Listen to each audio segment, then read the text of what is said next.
Protesters are on Fresno State's campus this morning. Today on Fresno State Focus, we'll tell you what they're upset about. Also, a Valley man's dream to improve downtown Fresno is coming true. And find out how ZapCon brought some Valley people together. Fresno State Focus starts now.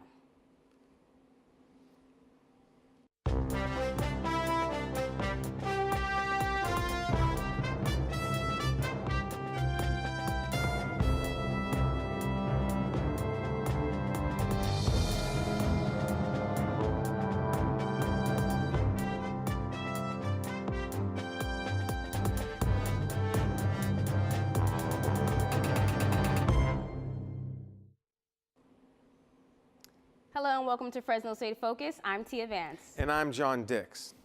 While driving to campus today, you might have noticed a protest at the Maple entrance on Shaw.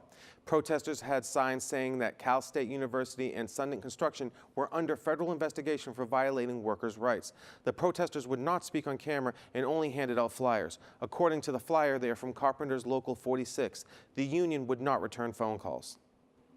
Care Fresno helps people of any age gain knowledge and lifelong friendships. Volunteers help with everything from homework to passing the GED. Their mission is primarily to help at-risk youth to become future leaders.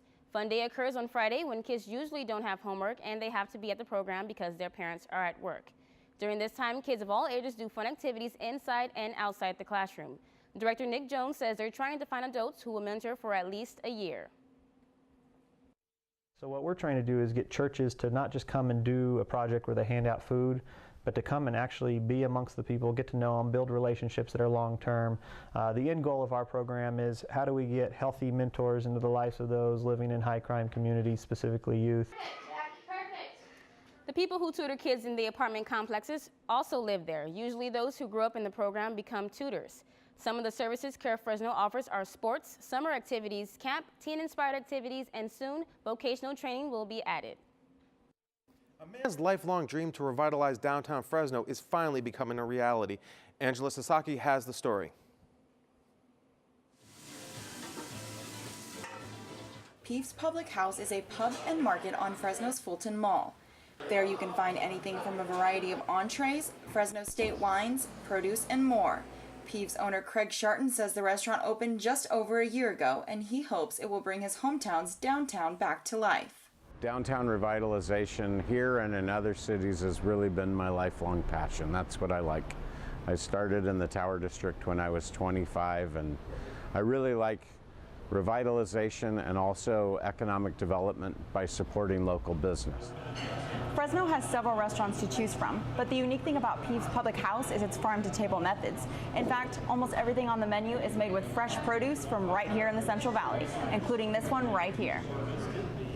The chicken entree I tried was served with zucchini and homemade lentil beans, but this dish is just one of many.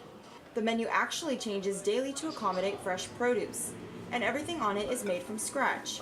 In addition to home-style cooked meals, you can also buy local wines, jams, seasonings, and various home goods from the market inside. Elliot Johnson is an enology student at Fresno State. He is also the wine buyer for Peeves and says it is exciting to see other businesses follow their lead. It's great to see the effects of what we're doing kind of help ripple across and get more attention to sort of this new wave of returning to fresh produce. Fresno State student Gloria Campos has been to Peeves more than once and says it is really something special. I haven't really felt this vibe anywhere around Fresno. It's really cool, it's hip, you can bring your dog inside, just have drinks, and it's just a really cool, comfortable place to hang out at. Sharton says the first year has been a successful one, and he hopes his efforts to support local businesses will continue to help revive the downtown he once knew. Angela Sasaki, Fresno State Focus. Take Back the Night is an event that was designed to bring awareness to ending violence against women. Vice President Danica Brumbelow from Women's Alliance is here today to discuss the importance of the event and what we can look forward to for tonight's Take Back the Night. Hello, Danica. Thank you for joining us today. Hi. So Take Back the Night is such a powerful event. What more can you tell us about it? Well, Take Back the Night was started by an international organization about 50 years ago. Fresno State has had Take Back the Night on its campus for about the last 35 years. It is a rally against domestic violence and all forms of sexual violence towards women and men. So how did Women's Alliance come up with the idea of Take Back the Night? Women's Alliance has been doing Take Back the Night. We've been the campus club that hosts it every year for the past 35 years. And every year we have to come up with a new theme. And this year we knew that there have been new laws about consent when it comes to sex. And so this year we decided to make our theme consent, nothing less than a sober yes. What were some of your previous themes? We've had themes about solidarity, standing in solidarity with each other, being united with survivors and victims. It all goes around sort of the same thing. We just kind of word it differently each year. So when did you actually incorporate men into it? Because it's about an event promoting against women. So how did you guys incorporate, or why did you guys incorporate men? Well, feminism isn't something that's just about women. It is something that affects both men and women, and we know that not only women are affected by sexual violence and domestic abuse, and so we need to make sure that we are capturing everyone that has been affected.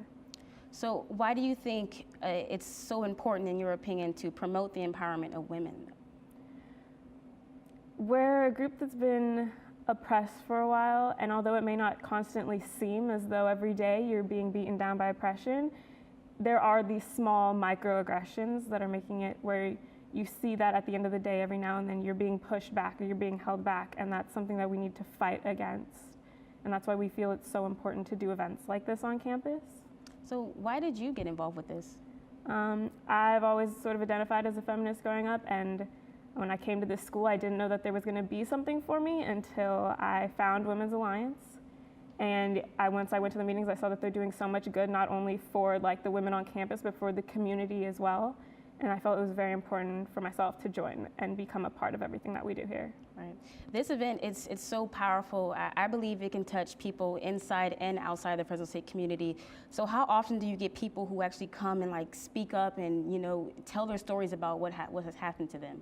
Constantly. We have an open mic session during the event. It's at the end. It is confidential, but we are mandated reporters. So if anyone under the age of 18 admits to something happening to them, we do have to report it. But we do get several people at the end that come up and they tell their story, and they get a medal from breaking the silence for being people that spoke out about violence towards them. So is there anything else you want to share for tonight's Take Back the Night? Well, tonight we're starting at 5 p.m. with informational tabling. And then at 6, we're going to have a few guest speakers tell us about their experiences and the differences between a victim and a survivor. And then we go on our march around the campus. We hold our candles, we have a vigil, and we have an open mic for everyone. And we'd really appreciate it if everyone came out to show their support. Well, thank you, Danica. Thank you so much for taking some time out to be here with us today. Thank you. We've been speaking with Danica Brumbelow from Women's Alliance. Take Back the Night 2014 will take place tonight at 5:30 p.m. in the Free Speech area. Any and all are welcome to attend. In 2012, deferred action was passed, giving undocumented students the opportunity to live in the United States without the fear of deportation. President Obama created deferred action for young people who meet certain requirements to give them the right to work in the U.S. legally for 2 years. Marcela Cobavaras is director of the Deferred Action Program in Fresno and says that this status can be renewed. If they're reapplying, they have to submit their packets within 150 and 120 days prior to the expiration date. If Dreamers don't get their work permits within 150 days, they are guaranteed an extension until they receive their permit. With laws like deferred action, students without legal status are able to continue with their education. Diversity across the Fresno State campus is strongly reflecting in the work of its students, faculty, and staff. Fresno State's Library Diversity Committee displays an open house every month to speak about the importance of learning and appreciating different lifestyles.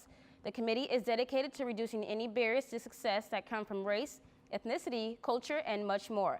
Some members experience extreme poverty and prejudices and were still able to find the courage to achieve a college education.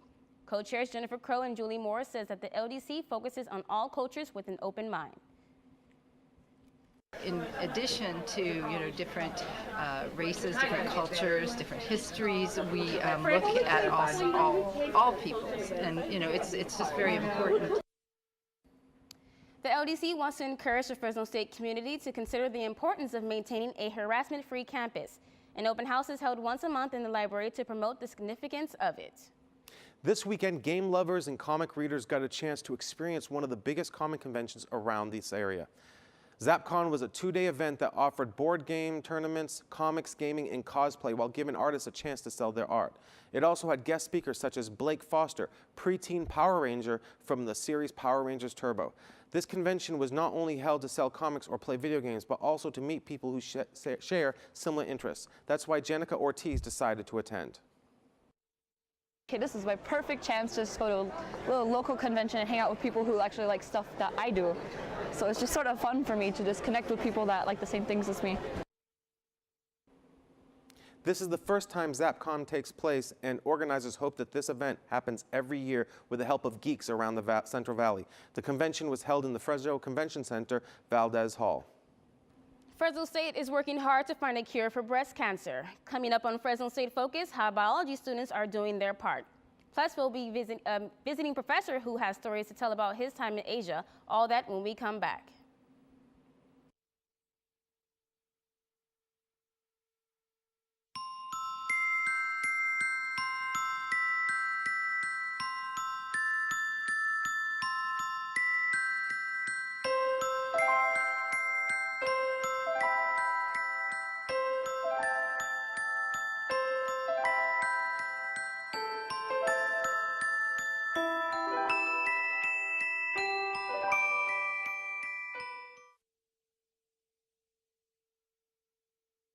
So you decided to go to Fresno State. Good for you.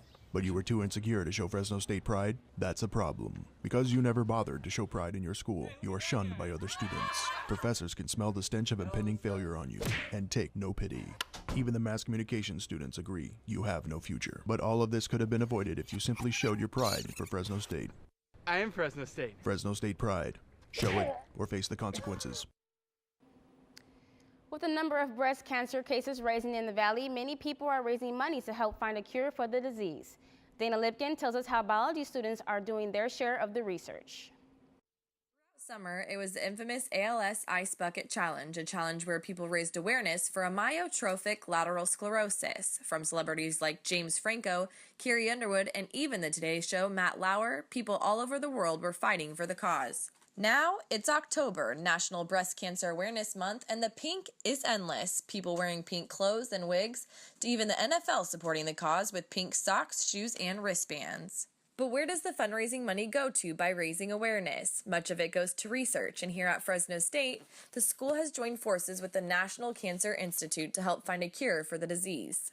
Fresno State professor Jason Bush has many projects focused around breast cancer, trying to figure out what is going on with the cells by using live cancer cells, looking into many characteristics of them.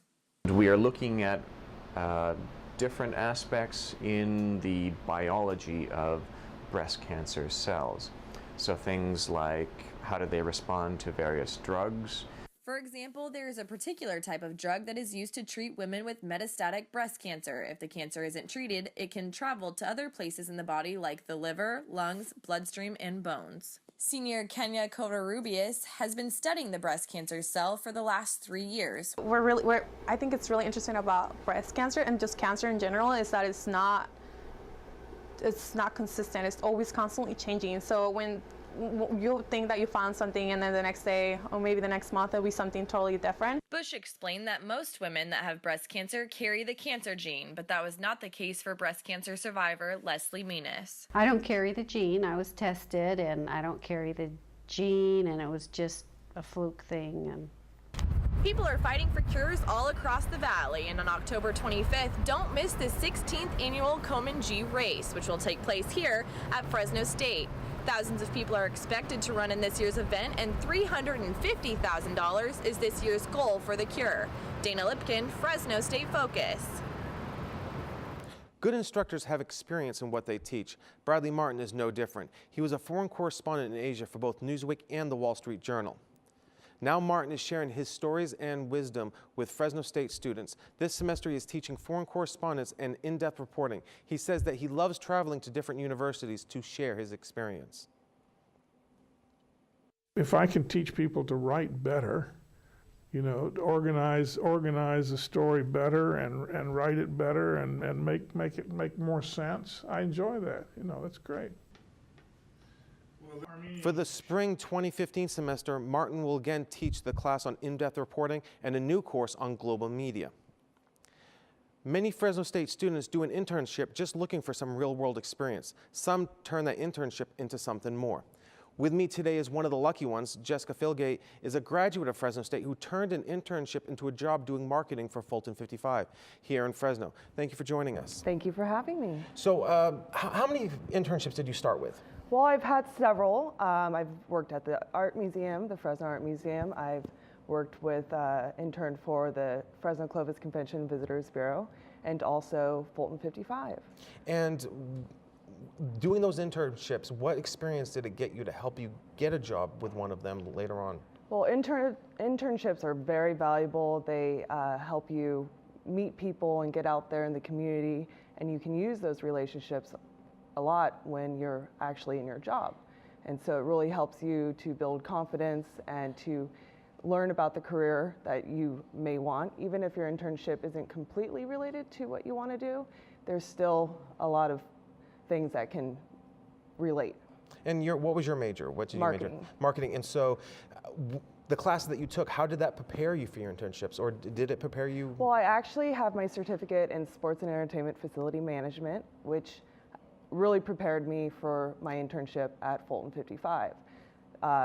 Also through my experience of stage management, I was able to take all my learnings from that to apply to my marketing or whatever job I have within Fulton 55. So I'm sorry, go ahead. Which is a concert venue and has many departments, more than just marketing. Okay, well, so how did you turn your internship into a job? Well, I applied for an internship at Fulton 55 and I got in, and I also did another marketing internship with Fulton 55 again, and they liked having me so much, and a business student and my experience and what I've learned through my lessons, and they decided to keep me on. And so what do you do for them now? So now I am assistant to the general manager, and I have a whole bunch of duties. So I do everything from box office and bookkeeping, inventory for the bar, marketing, promotion, and that's how I met you, was through promoting at Fresno State. And so now you come to campus and you promote Fresno State. How do you go about doing that? What do you do there? Yeah, well, we set up a table in the free speech area, and we just want to educate people about what music is out there, and even if you're not familiar with it, we just want people to come out and enjoy and experience the music, all different kinds of genres. And so we hand out flyers, we get people to fill out their email address for our email subscribers. Okay, so tell me a little bit about Fulton 55. What is it? How long has it been around? It's almost been around for 4 years, and so it's 4 years new, and it's a beautiful venue, 2-story brick building, kind of an industrial feel inside, and it's a very unique live music venue in downtown Fresno, and we have everything from comedy tonight, and we have rock bands, reggae, I mean, every genre you can think of. Well, thank you so much for taking your time with us today. Thank you for having Jessica me. Philgate, she's a Fresno State alumnus. Coming up in sports, a CrossFit gym opens to help strengthen the community. Plus, find out who made the most half-court shots at last night's Fresno State basketball scrimmage. Stay tuned for sports with Kylie Shea Aldridge. I am Fresno State, and I'm going to show you why. Here's the beautiful and newly constructed Henry Madden Library, which has a massive collection. The Save Mart Center, which is our sports venue and one of the best attended in the entire country. We're absolute pioneers in the agricultural sciences, having led to the production of the first university winery and drawing in a diversity of students to achieve academic success over the past 100 years. And you know, I wish I had time to tell you about everything else, but in reality, I think you're just going to have to come see for yourself.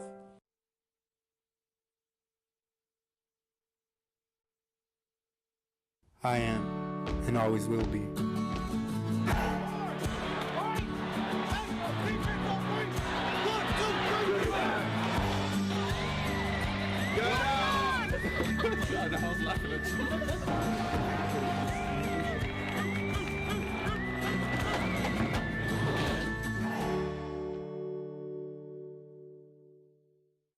Interested in developing more active skills and changing your health for the better, but haven't figured out where to start? This may help. New Era CrossFit was created to help members of the community conquer their weaknesses and remove limitations through a series of classes. Whether it be sport, to lose weight, or just for exercise, New Era stands by its slogan, one community defined through fitness. New Era owner John Hall says CrossFit has something for everyone. It's functional fitness at its best. Really, it's constantly varied, and we try to keep every day new and fresh. You're never gonna know what's coming at you until you come in. We have strength, gymnastics, and some sort of cardio blended into one. New Era offers the first class free. You can also look forward to taking a New Era CrossFit class in the Student Rec Center soon. For more information, go to their Facebook page, New Era CrossFit, or their website, neweracrossfit.com. Men's and women's basketball opens up their season in just a few short weeks on November 9th. Here with us today is junior Mariah Falk from women's basketball to give us an inside scoop on how the team is doing. Thanks for being here today, Mariah. Yeah, of course. All right, so you guys have a few new freshmen, right? What are they looking like? We actually only have one actual freshman. She's a red shirt. She was here last year, and then we have a bunch of transfers. A bunch of transfers? Yeah, so far the season has been like a lot of new learning. We have a new coach, obviously, so we're all kind of in the same boat. We all kind of feel like freshmen learning like a whole new offense and defensive strategies. All right, so you do have a new head coach. Do you like her so far? Is she doing a really good job? Yeah, she's awesome. The offense we run is like, it allows us to be very creative and just play free and make it fun to watch. We try to get up and down the court so it's not too boring for the fans and just try to make it exciting for everyone who comes to the games. All right, speaking of exciting, you guys went to Australia this summer, right? So Yeah. tell me a little bit about that. It was an amazing experience. We got to scuba dive in the Great Barrier Reef, and that was something I never thought I would do. And just, I thought I was gonna have more of a culture shock, but it's a lot like America, but it was like a once in a lifetime experience. It was awesome. And you guys played some exhibition games, right? Against were like the Australian teams a little bit different than teams you play here, or? Their style of play is a lot different. It's more slowed down. The rules were a lot different. The court was like much wider, like the key, and it was freezing in there. They don't believe in like heaters or anything, so it's just like straight up, just you're frozen the whole entire game. And you guys have, you had a couple teammates that are from Australia, right? So how was that like for them getting to? They loved it. They loved having us there. We actually got to go to Alex Sheedy's house and like see just where she grows up and eat with her family, and I think that meant a lot to them just for us to like understand their culture. All right, so how good was that trip for you guys? Because you guys do have a new head coach and a couple new players. So how was that for you guys, like bonding wise, so going into the season? It definitely made going into practices a lot better because we were able to like have a feel for each other. We knew how each other played. I think that's gonna give us the upper hand on like a lot of people in our conference because we've actually played games and kind of already learned a chemistry with each other. Absolutely. So what's the atmosphere like in the locker room or at practice right now? Like, are you guys excited for season? Are you guys ready to go? Yeah, everyone's just like, it's like so close, but it seems like it's so far away. So everyone's really anxious to just get going. Absolutely, absolutely. So you guys did lose a couple key players last year, you know, Bree Farley, Taylor Thompson. How are you guys gonna work towards, you know, filling in those roles? I think this year roles are a lot more spread out. Last year we relied on a lot of scoring on Taylor Thompson and Bree Farley. But this year, I mean, we have Alex Sheedy coming back, who's a senior and is going to give us a bunch of points a game. But the roles are really spread out, so I think everyone's going to contribute in different ways this year. That's great. All right. Thanks, Mariah. We've been talking with Mariah Falk, junior guard for the Fresno State women's basketball team. Men's and women's basketball hosted their red and white hoops night yesterday evening at the Save Mart Center. GoBulldogs.com explained that last night was a chance for the Red Wave to get a preview of how both teams are looking as they look forward to season. There were a number of events, including a three-point contest and a dunk contest. Cesar Guerrero from men's basketball made an impressive 5 half-court shots on the night. I just got into like a little zone and I just started making them and just went with the same routine all the time and just threw them up, and I hit 5 in a row. So hopefully it comes on Sports Center top 10.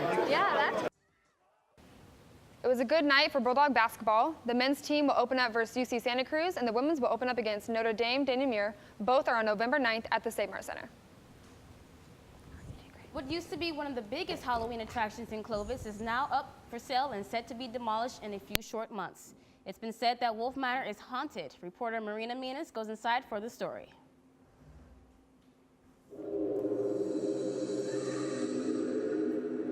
Wolf Wolf Manor has gotten quite the publicity over the years for its spookiness. Rumors that it is haunted have brought ghost hunters, ghost adventures, My Ghost Story, and Mystery Quest to Clovis. The Wolf Manor was built in 1922, and up until 1992, it was an operating insane asylum and hospital. They say the mansion is haunted due to all the life and death occurring in one building. According to the city of Clovis, Anthony Andreotti originally bought the 80-acre lot in the 1920s and built his dream home for his family. The home consists of 5 bedrooms, an elaborate ballroom, and a basement where the pool was. Andreotti couldn't afford the construction costs and eventually lost the home. It later became a sanitarium where many people who were being treated for illnesses died. The terrifying home is up for sale again because the current owner, Todd Wolf, can't afford the $1 million in repairs needed to meet safety regulations. Assistant City Manager John Holt says the City of Clovis has designated the house unsafe to occupy. The city is going to take on the burden of demolishing the building, and then we would lien the property to get the cost back when the property sells. Fresno State professor Two Trees Har Ferris is a paranormal analyst. He says if there are spirits there, tearing down the house isn't going to make them go away. I wouldn't be at all surprised if Wolf Manor is torn down and in 20 years there's something else there and people are still talking about how that place is haunted. Fresno State student Dustin Lacefield toured the mansion when the building was still open to the public. He sees the planned demolition as a positive. I feel like tearing the house down and possibly using that property for another project can bring more to our community. The manor is set to be torn down by the city in a few months. Unless the house sells, this is the last Halloween the spirits will have in their home. Marina Menas, Fresno State Focus. Like a good haunted house and scary house. Have you guys been to Wolf Manor yourself? I've never Nope. have been, and I don't plan on going. I mean, I've been to a haunted house once, but the clown actually followed me out to my car and I got freaked out, so I have not been to a haunted house since. Yeah, clowns and zombies don't sit well with me. That's why Halloween is not really my favorite holiday. Yeah. What's your favorite haunted house movie? Do you have one? No, I mean, Halloween in general is Hocus Pocus, but haunted houses just creep me out in general. But I mean, that's a little bit different, you know, when it's actually, you know, where people went to be treated for their mental illnesses. That's a little bit, that's a little bit real life right there. Yeah, too close to home. Hocus Pocus or Halloween Town's really good. There you go. Disney Channel. There you go. I like Halloween Town. Absolutely. But I mean, it's a little, you know, sad about the Wolf Manor because, I mean, it's been there for so long and, I mean, $1 million is a lot of money, so I understand that it has to be taken down. But I don't actually think that, you know, tearing down the house, but what about the spirits? I think spirits will still linger around there. So. They'll always be there. Oh, so well. All right, well, next week on Fresno State Focus, Halloween is just around the corner. Find out what police officers are saying to do to keep your children safe. Plus, the Chaffee Zoo is looking to the community for help on expansion with Measure Z. Thank you for joining us. We'll see you next week.